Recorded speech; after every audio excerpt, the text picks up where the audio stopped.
ನಾನು ಮೊನ್ನೆ ಈಗೊಂದು ತಿಂಗಳ ಹಿಂದೆ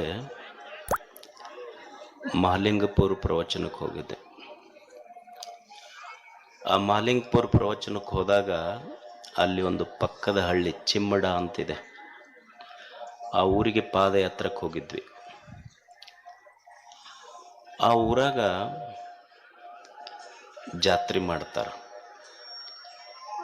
ಎದರ ಜಾತ್ರೆ ಅಂದ್ರೆ ಕಿಚಡಿ ಜಾತ್ರೆ ಅಂತ ಮಾಡ್ತಾರೆ. ಒಂದೊಂದು ದಿವ್ಸಕ್ಕೆ ಸುಮಾರು 1.5 ಲಕ್ಷ ಜನ ಅಲ್ಲಿ ಪ್ರಸಾದ ಮಾಡ್ತಾರೆ. ಆತು 1.5 ಲಕ್ಷ ಜನ ಪ್ರಸಾದ ಮಾಡೋದೇನು ಭಾಳ ಅಂಥ ವಿಶೇಷರಿ. ಎಲ್ಲ ಜಾತ್ರೆಗೂ ಮಾಡ್ತಾರೆ, ಒಂದು ಸ್ವಲ್ಪ ಹೆಚ್ಚ ಕಡಿಮೆ.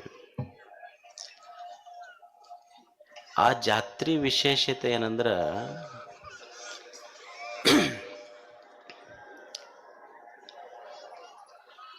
ಚಿಮ್ಮಡದೊಂದು ಜಾತ್ರೆ.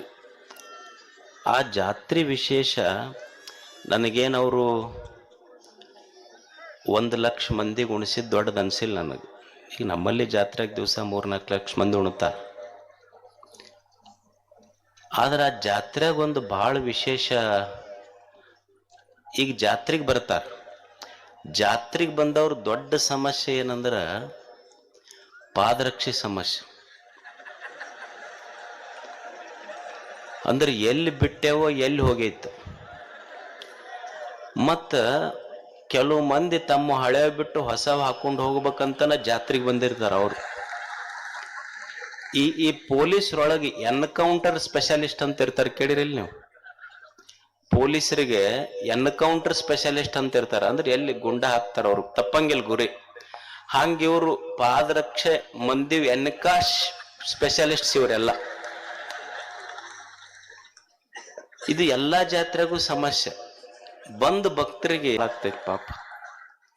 ಹೊಸವರ ಹಾಕೊಂಡು ಬಂದಿರ್ತಾರ, ದರ್ಶನರ ಆಗಬೇಕು, ಬಿಟ್ಟು ಹೋದ್ರೆ ಅವರ ಉಳಿದಿಲ್ಲ. ಎಷ್ಟೋ ಮಂದಿ ಸ್ವಾಮಿಗಳು ಬಯಸ್ಕೊಂಡಾರ ಅದರ ಸಲುವಾಗಿ. ಆದ್ರೆ ಚಿಮ್ಮಡಕ್ಕೆ ಹೋದಾಗ ಅಲ್ಲಿ ಹಿರಿಯರು ನನಗೊಂದು ಬಹಳ ವಿಶೇಷ ಹೇಳಿದ್ರು. ಅವರು ಅಜ್ಜರ ನಮ್ಮೂರಾಗೂ ಜಾತ್ರೆ ನಡೀತೈತಿ, ಜಾತ್ರೆಗೆ ಕಿಚಡಿ ಜಾತ್ರೆಗೆ ಸುತ್ತ 1.5 ಲಕ್ಷ. 1 ನಿಮಿಷ ಕೊಡ್ರಿ.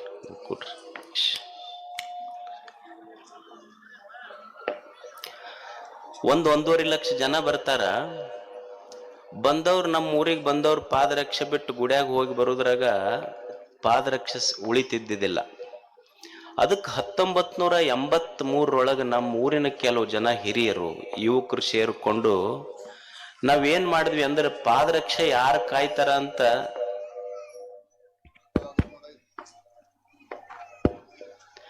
ಪಾದರಕ್ಷೆ ಯಾಕೋ ಆಗ್ತಾ ಇದೆ.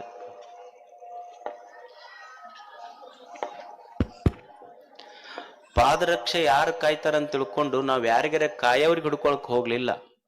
ನಾವೇ ಒಂದಿಷ್ಟು ಜನ ಯುವಕರು ಸೇರಿ ಒಂದು ಟೆಂಟ್ ಹಾಕೊಂಡು ಯಾರ ಗುಡಿಗೆ ಬರ್ತಾರ ಊರನ ಹಿರಿಯರು ಯುವಕರು ಸೇರಿ ಪಾದರಕ್ಷೆ ಬಂದ ಭಕ್ತರ ಪಾದರಕ್ಷೆ ಕಾಯ್ಲಿಕ್ಕೆ ಶುರು ಮಾಡಿದ್ರು.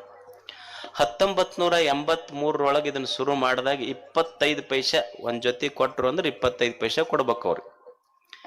ಆ ವರ್ಷ 450 ರೂಪಾಯಿ ಇನ್ಕಮ್ ಆತಂತ ಒಂದ್ ದಿವ್ಸದ್ದು. ಇದನ್ನ ಏನ್ ಮಾಡ್ಬೇಕು ಅಂತ ಎಲ್ಲ ಹಿರಿಯರು ಯುವಕರು ಸೇರಿ ಅವ್ರು 9-10 ಮಂದಿ ಡಿವೈಡ್ ಮಾಡಿಕೊಂಡು ಇದ್ರದ್ದು ಇಂಟ್ರೆಸ್ಟ್ ಮುಂದಿನ ವರ್ಷ ಕೊಡ್ಬೇಕಂದ್ರು 7,500 ರೂಪಾಯಿ ಆತಂತ ಮರು ವರ್ಷ. ಹಿಂಗ ವರ್ಷ ಬಂದಿದ್ದು 83ರಿಂದ ಇಲ್ಲಿವರೆಗೆ ಬೇರೆ ದುಡ್ಡಲ್ಲ, ಬಂದು ಮಂದಿ ಪಾದರಕ್ಷೆ ಊರಾಗ ಕಾಯ್ದ ದುಡ್ಡು 1,90 ಲಕ್ಷ ರೂಪಾಯಿ ಮಾಡ್ಯಾರ ಅವ್ರು. ಚಿಮ್ಮಡದ ಭಕ್ತರು ಅದ್ರಾಗ 30 ಲಕ್ಷ ರೂಪಾಯಿ ಊರಿಗೊಂದು ಮಹಾದ್ವಾರ ಕಟ್ಸ್ಯಾರ, ಇನ್ನೊಂದ್ 2-3 ಕಟ್ಟಡ ಕಟ್ಸ್ಯಾರ ಅಂತ. ಈಗ ಇನ್ನೂ 1,25-30 ಲಕ್ಷ ರೂಪಾಯಿ ಉಳ್ದೈತಿ. ಊರಿಗೊಂದು ಕಲ್ಯಾಣ ಮಂಟಪ ಮಾಡಬೇಕು ಅನ್ನುವ ಸಂಕಲ್ಪ ಅಲ್ಲಿ ಹಿರಿಯರ್ದು. ಯಾವುದು? ಪಾದರಕ್ಷೆ ಕಾಯ್ದು. ಒಂದು ಚಪ್ಪಾಳೆ ತಟ್ರಿ ಅವ್ರಿಗೆ.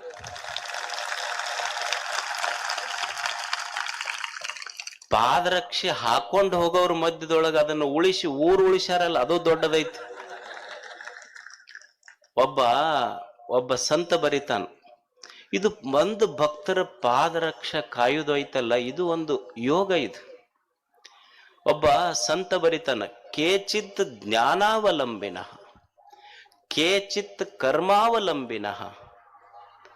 ಭಗವಂತನೇ ಕೆಲವು ಜನ ಜ್ಞಾನದಿಂದ ನಿನ್ನ ಹತ್ತಿರಕ್ಕೆ ಬಂದರು, ಭಗವಂತನೇ ಕೆಲವು ಜನ ಕರ್ಮ ಯೋಗದಿಂದ ನಿನ್ನ ಹತ್ತಿರಕ್ಕೆ ಬಂದರು, ಕೆಲವು ಜನ ಶಿವಯೋಗದಿಂದ ನಿನ್ನ ಹತ್ತಿರಕ್ಕೆ ಬಂದರು.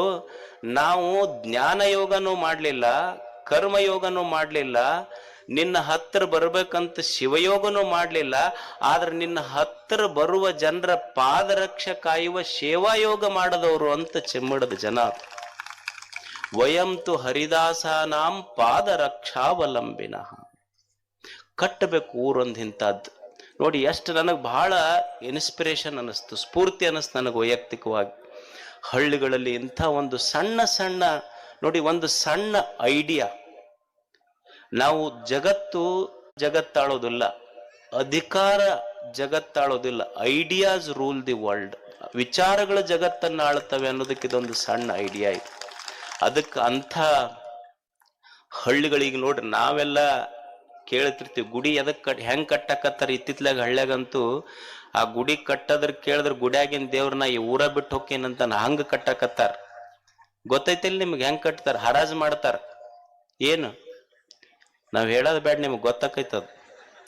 ಮಾಹಿರದಿರದ್ರಾಗ ಏನೇನೋ ಹರಾಜ್ ಮಾಡಿ ಬಂದ ದುಡ್ಡಿನೊಳಗೆ ಏನ್ ಹರಾಜ್ ಮಾಡ್ತಾರ ಅನ್ನೋದು ನಿಮ್ಗೆ ಗೊತ್ತೈತಿ. ನನ್ನ ಬಾಯಿ ಬಿಡಿಸಿ ನಾಳೆ ಯೂಟ್ಯೂಬ್ನಾಗ ಅದನ್ನ ಪೇಸ್ಟು ಕಟ್ಟು ಇದನ್ನ ಮಾಡಿ ಗುಡಿ ಕಟ್ಟದ್ರ ನಾವೇನ್ ಮಾಡಾಕತ್ತೀವಿ ಅಂದ್ರೆ ಏನೇನೋ ಮಾಡಿ ಹರಾಜ್ ಮಾಡಿ ಗುಡಿ ಕಟ್ಟತೀವಿ ಖರೆ. ಆದ್ರೆ ಏನಾಗೈತಿ ಅಂದ್ರ ಗುಡ್ಯಾಗ ಕಲ್ಲಿನ ದೇವರು ಕೂಡಿಸಿ ಊರಾಗಿನ ಚಲೋ ಚಲೋ ಹುಡುಗರು ದೇವರೆಲ್ಲ ಹಾಳಾಗಕತ್ತಾವ. ಅದಕ್ಕೆ ಅದು ದೊಡ್ಡ ಗುಡಿ ಕಟ್ಟಬೇಕಂತಿಲ್ಲ, ನಮ್ಮ ಶ್ರಮದ ಬೆವರಿನಿಂದ ಒಂದು ಸಣ್ಣ ಗುಡಿಸಲು ಹಾಕಿದ್ರು ಸಾಕು, ದೇವರು ಸಂತೋಷ ಪಡ್ತಾನ. ಅದಕ್ಕೆ ಏನೇನೋ ಹರಾಜ್ ಮಾಡಿ ಊರಾಗ ಗುಡಿ ಕಟ್ಟುವ ಅವಶ್ಯಕತೆ ಇಲ್ಲ. ನನಗೆ ಚಿಮ್ಮಡದ ಆ ಭಕ್ತರ ಈ ಕಾರ್ಯ ಎದಕ್ಕೆ ಇಷ್ಟ ಆಯ್ತು ಅಂದ್ರ, ಊರು ಎಲ್ಲೋ ಬಂದವ್ರ ಪಾದರಕ್ಷೆ ಕಾಯ್ದು ಆ ಊರಿನ ಅಭಿವೃದ್ಧಿ ಮಾಡಿದ್ರಲ್ಲ, ಇದು ಒಂದು ಹೊಸ ಯುಗ. ಇಂಥ ಕಾರ್ಯಗಳು ಹಳ್ಳಿಗಳಲ್ಲಿ ನಡೆದ್ರೆ ಹಳ್ಳಿಯ ಗೌರವ ಇದು. ಅದಕ್ಕೆ ನನಗೆ ಬಹಳ ಆ ಊರಿನ ಬಗ್ಗೆ ಹೆಮ್ಮೆ ಅನಿಸ್ತು, ಗೌರವ ಅನಿಸ್ತು. ಮತ್ತ ಆ ಪಾದರಕ್ಷೆ ಸೇವಾ ಮಾಡಾಕ ಅವ್ರಷ್ಟೇ ಅಲ್ಲ, ಅಲ್ಲಿ ಎಲ್ಲ ಹಿರಿಯರು, ಯುವಕರು, ಅಧಿಕಾರಿಗಳು ಸಹಿತ ಸೇರಿ ಅವತ್ತಿನ ದಿನ ಪಾದರಕ್ಷೆ ಕಾಯುವ ಒಂದು ಕೆಲಸ. ಇಂಥ ಸತ್ಸಂಪ್ರದಾಯಗಳು ಹಳ್ಳಿಗಳಲ್ಲಿ ಬರಬೇಕು ಅಂತ ಅವರು ಊರಿನ ಪರವಾಗಿ ಒಬ್ಬರು ಹಿರಿಯರು ಬಂದಿದ್ದಾರೆ. ಆ ಹಿರಿಯರಿಗೆ ಪರಮ ಪೂಜ್ಯ ಉಪ್ಪಿನಬೆಟಗೇರಿಯ ಶ್ರೀಗಳು ಗೌರವ ಸಲ್ಲಿಸಬೇಕು, ಅವರಿಗೆ ಆಶೀರ್ವದಿಸಬೇಕು ಅಂತ ಕೇಳ್ತಾ ಇದ್ದೀನಿ.